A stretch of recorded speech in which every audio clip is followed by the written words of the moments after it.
First, in an unprecedented case, there's a warrant now against a Kolkata High Court judge after he failed to appear before the Supreme Court in a contempt case. He says he's being targeted for being a Dalit.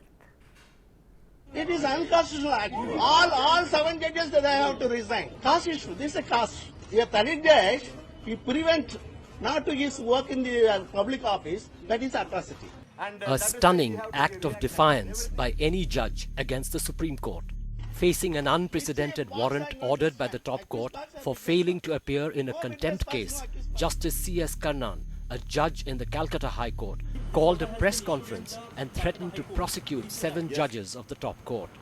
The 7 judges had charged Justice Karnan with contempt for misconduct, writing to the PM and others, alleging corruption among judges. The West Bengal police chief has been ordered to personally serve him the warrant and produce him on the 31st of March. Has the police been in touch with you? Police cannot touch with me. Have they called you? No one called. And if they come, what will you do? Police under my control. And now you're... Police under my control. Who is police? Controversy is not new to the judge. He had put on hold the top court collegium order transferring him to Calcutta High Court. He threatened the then Chief Justice of the Madras High Court.